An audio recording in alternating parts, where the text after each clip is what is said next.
अतुलित बलधामम हेम शैलावदेहम धनुजीवन कृशानम ज्ञानेन सकल गुण निधानम वानरामदीशम रघुपति प्रिय भक्तम बात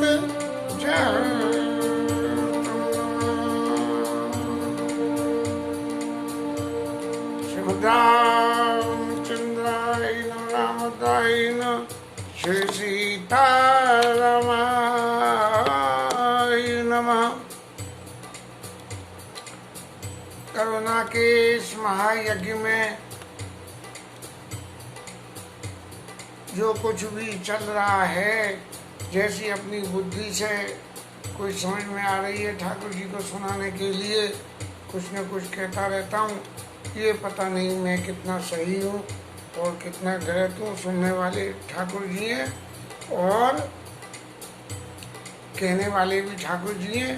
ये निश्चित है कि इसमें जिव्या मेरी शामिल है। कल तक की कथा में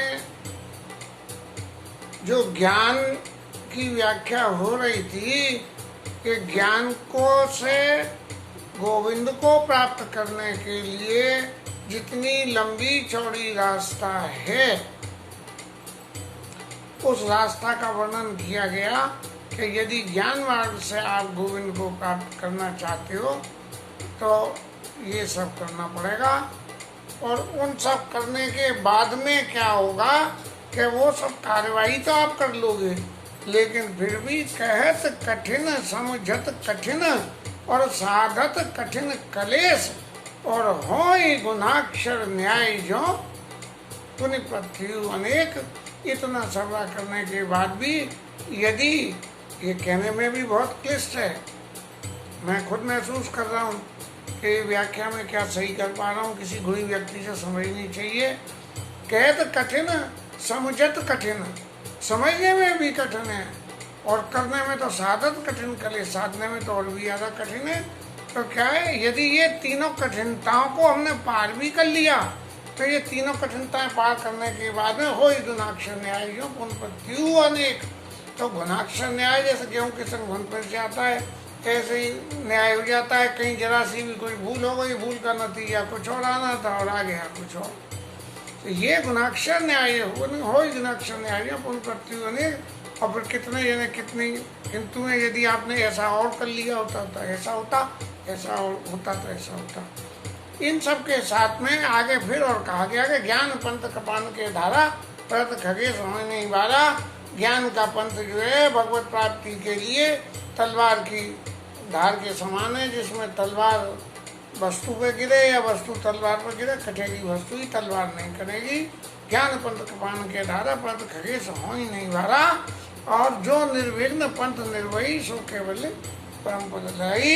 ये ज्ञान की इस धार पे जैसे चलने वाला कोई बिल्कुल बहुत सावधानी से चले तो उसको केवल पद की प्राप्ति हो जाती है। केवल पद माने ऐसा सतत जो जन बंधन के से मुक्ति कर दे और हर वक्त ठाकुर जी की शरण में ये जीव बना रहे, ठाकुर जी की नित्य सेवा से अलग कभी ना हो। तब जो निर्विघ्न पंथ निर्वही सो कैवल्य परम पद लाही। और अति दुर्लभ कैवल्य परम पद और अति दुर्लभ कैवल्य परम पद संत पुराण निगम आगम बद। संतों ने, पुराणों ने और निगमों ने कहा है कि कैवल्य पद बहुत मुश्किल है, अति दुर्लभ। दुर्लभ भी नहीं है, अति दुर्लभ है। अति दुर्लभ माने दुर्लभ से भी एक कदम और ऊपर है। राम भजता स्वयं को ते गुसाई। राम भजत सोई मुकुति गोसाई अनैच्छित आवई बरियाई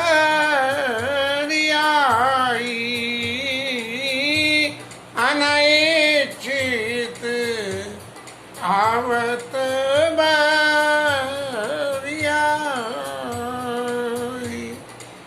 ये कैवल्य पद की प्राप्ति के लिए ज्ञान मार्ग से जो अब तक की रास्ता बनाई गई और इतने कष्ट उठाने के बाद जो ज्ञान मार्ग से जाने के बाद कैवल्य पद की प्राप्ति कर भी ली, तो कागभूषणी महाराज कहते हैं कि राम भजत सोई मुकुति गोसाई।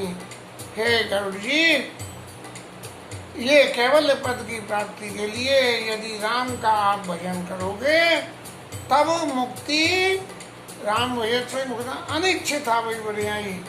आप यदि नहीं चाहोगे तो भी आपके घर में घुस के आ जाएगी मुक्ति, आपके न चाहते हुए भी। जैसे कागभूषण जी को वरदान दिया भगवान ने, अभी याद तो नहीं आया, सुतीक्षण को दिया, अविरल भगति विरति सत्संगाचरण सर्वरूपी तवंगा। गौतम ने अगर सुधी ने तो मांगा, और जब सुतीक्षण को भगवान ने वरदान दे दिया तब उन्होंने और मांगा कि पहले कथा कह चुके हैं, इसलिए अभी याद भी नहीं आ रही इस घड़ी। जिमी थाले बिनु जल रह न सखाई, कोट भांति कोई करे उपाय। जब तक नीचे कोई ठोस जगह नहीं है तब तक वहाँ पे जल, हवा में जल नहीं रुक सकता, ठोस जगह पे ही जल रुकेगा। जिमी थाले बिनु जल रह न सखाई, कोट जतन को करे उपाय। तिमी तथा मोक्ष सुख सुन खगराई, रह न सकई हरि भगत बिहाई।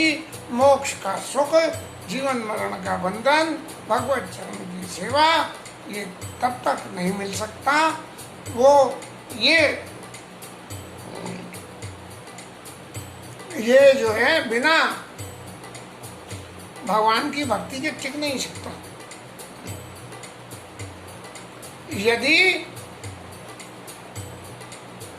यदि मिल भी जाए तो टिकेगा नहीं। अब वो प्रसंग में ये आता है, जब दशरथ जी शरीर समाप्त होने के बाद चले गए भगवान के धाम को, और राम जी का राज्याभिषेक हुआ। राज्याभिषेक होने के बाद में दशरथ जी आए, ते अब सर दशरथ ताए, तनया बिलोकी नयन जल छाए। जो दशरथ जी की अपनी कल्पना थी उस स्वप्न को साकार हुआ गया। अब शंकर जी अपनी तरफ से क्या कह रहे हैं कि दशरथ जी तो आए चले गए, तो हुआ क्या? दशरथ भेद भगति मन लायो, दशरथ वेद भगति मन लायो, ताते उमा मोक्ष नहीं पायो, ताते उमा मोक्ष नहीं पायो। तो दशरथ जी जब भगवान के लीला धाम को चले गए तो ये कैसे आ गए? ये ऐसे आ गए दशरथ जी कि दशरथ जी ने भगवान के से भेद भक्ति माने आप ईश्वर हो और मैं जीव हूं, और ईश्वर जीव के संग हर वक्त तब तक जुड़ा रहेगा जब तक माया का व्यवधान नहीं हो। तो माया के व्यवधान से मुक्ति पाने का नाम भेद भक्ति हुआ कि ईश्वर जीव का भेद तो स्थिर है लेकिन माया की विधि नहीं हो। दशरथ भेद भक्ति मन लायो, ऐसी भेद भक्ति में मन लाया। इसलिए जब ईश्वर के पास जाना है तो ईश्वर के पास चले गए और ईश्वर की लीला दर्शन करनी हो तो अयोध्या आ गए। असर विचारी हरि भगति सयाने,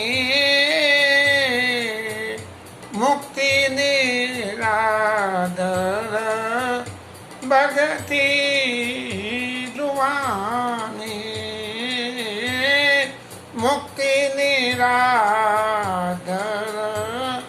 भगति लुभाने। ऐसा विचार करके जो लोग सियाने हैं, माने ज्ञान वैराग्य भक्ति इन सबको समझते हैं, ऐसा विचार हरि भगत सयाने और मुक्ति निरादर भगत लुभाने, वो लोग मुक्ति का निरादर सा कर देते हैं कि अनिच्छित मुक्ति हमारे घर में आ रही है तो वो कह रहे हैं कि महाराज मुक्ति नहीं चाहिए, मुझे तो भक्ति दे दो। मुक्ति निरादर भगत लुभाने, भगति करत बिनु जतन प्रयासा, और संसति मूल अविद्या नाशा। अविद्या हमारी सबसे ज्यादा संसति का मूल, संसति माने हम जो कुछ भी कर रहे हैं उसका जो परिणाम स्वरूप हमें कर्म फल मिल जाए वो संसति मूल अविद्या नाशा, उससे हमारी अविद्या का नाश हो जाता है। ये अविद्या क्या है? ये अविद्या ही संसति का मूल है। जब तक हमारे पास अविद्या है तब तक हम संसति मूल के चक्कर में फंसेंगे, जन्म आगम निगम के जन्म मरण के चक्कर में फंसेंगे। संसति है कि कर्म करेंगे, अब संसति में लगा कि ये अविद्या है, हमें मालूम नहीं कैसे करनी चाहिए, बोले महादेव पे एक लोटा जल चढ़ाया हो सो ही सब कुछ मिल जाएगा। तो वो राम जी छोड़ महादेव पे चले गए। अब मूल में देखें तो राम जी के महादेव जी खुद राम जी का भजन करते हैं और राम जी महादेव जी का भजन करते हैं। अब तो वो करते कराते सीधी रास्ता को छोड़ के और राम जी की पूजा छोड़ के शंकर जी पे जल चढ़ाने चले गए। विशेष अवसर विशेष पे जाए तो बात दूसरी है, लेकिन वैसे ही चढ़ाने चले गए। राम जी को तो छोड़ दिया और पहुंच गए जो है शंकर जी पे। शंकर जी को छोड़ा तो हमारे ठाकुर पे आ गए और वहां से गए तो न गए साईं बाबा पे चले गए। तो संसति मूल अविद्या नाशा, भगत करण बिनु जतन प्रयासा। संसति मूल अविद्या नाशा, जो कर्म प्रारब्ध की संसति का मूल है, जड़ है, उस अविद्या है, उसका नाश हो जाता है। अस विचार भोजन करिय त्रसित हित लागी, जिम सो असन पचवे जठ रागी। अस हरि भगत सुगम सुख, अस हरि भगत सुगम सुखदाई। और को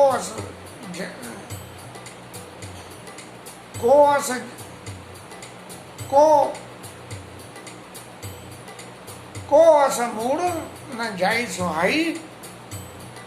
जैसे हम भोजन करते हैं तो हमारे भोजन करने का क्या कारण है कि हमारी भूख मिटनी चाहिए।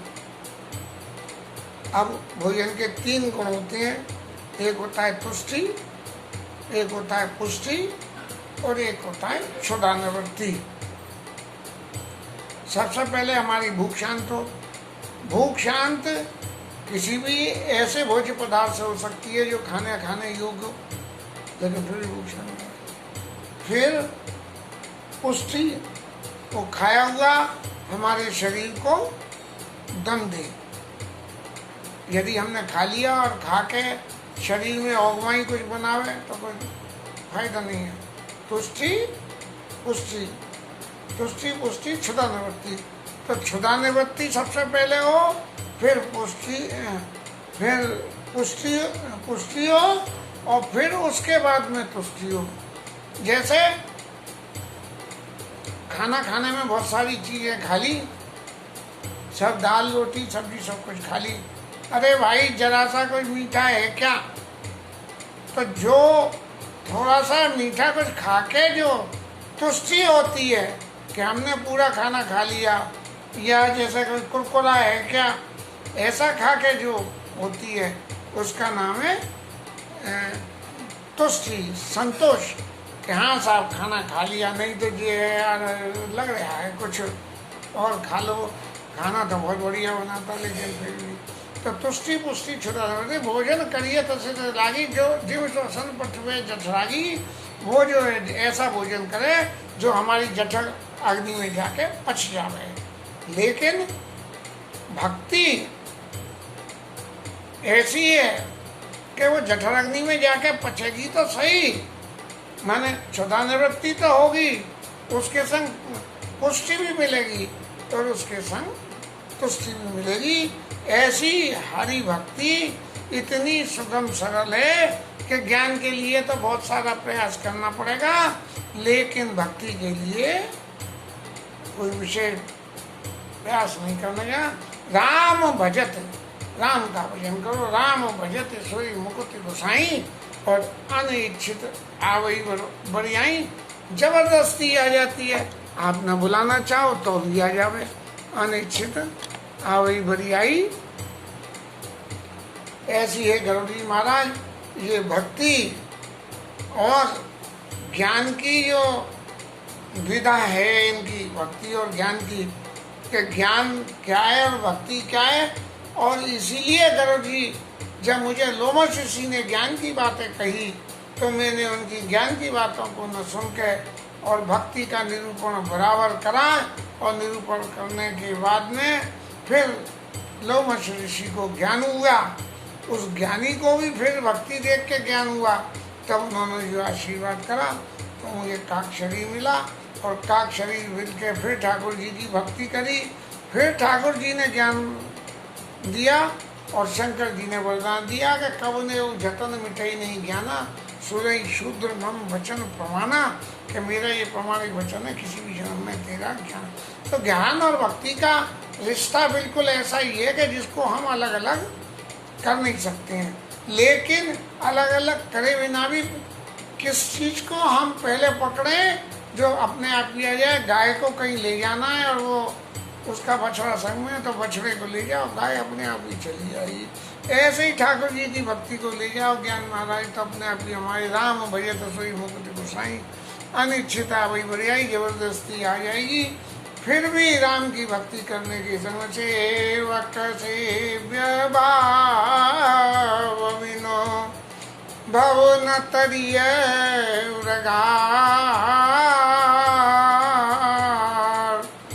भजऊ राम पद पंकज हस सिद्धांत विचार। हे गरुड़ जी, इसलिए ये सेवक और सेव्य माने जिसकी सेवा करी जाए, जिसकी सेवा करी जाए वो सेवा करने वाला है। अगर इस संसार सागर से आपको पार पाना है तो ये ज्ञान रखना पड़ेगा। अब सेवक सेव्य में सृष्टि की रचना हो रही है, वो सेव्य हो गया, उससे जो कुछ प्राप्त हो रहा है उससे सेवक का जीवन यापन हो रहा है। इस तरह से जो सेवक सेव्य भाव भवन तरी और गाल, इस संसार से पार उतरने के लिए जब तक सेवक सेव्य का भाव नहीं है कि ये मेरे गुरु है, ये मेरे पति हैं, ये मेरे मालिक हैं, ये मेरे भगवान हैं, इस तरह से मैं उनका सेवक हूँ, जब तक ऐसा नहीं है तब तक जो है इस संसार सागर से पार नहीं पा सकते हैं। ऐसा मन में विचार के गरुड़ जी महाराज आप जो है भजऊ राम पद पंकज ऐसे सिद्धांत विचार, ऐसे सिद्धांत को विचार करके भगवान राम के चरणों की शरण लेके उनके चरणों का ही भजन करो। कैसे चरण हैं जो चेतन का जड़े करई, जड़ई करई चैतन्य, ऐसे समर्थ रघुनायकई बजई जीवते धन्य। वो रघुनाथ जी कैसे हैं, वो रामचंद्र जी के चरण कमल कैसे हैं जो जड़ को तो मूर्ख को तो चतुर कर दें और चतुर को मूर्ख कर दें। जो चेतन का जड़ करे जड़ई करे चैतन्य, राम की विचार है सोई होई करे अन्यथा नहीं कोई। ऐसे प्रसंग बार बार ही आए हैं। ऐसे समर्थ रघुनाथ, ऐसे समर्थ रघुनाथ जी का जो भजन करते हैं वो जीव धन्य है।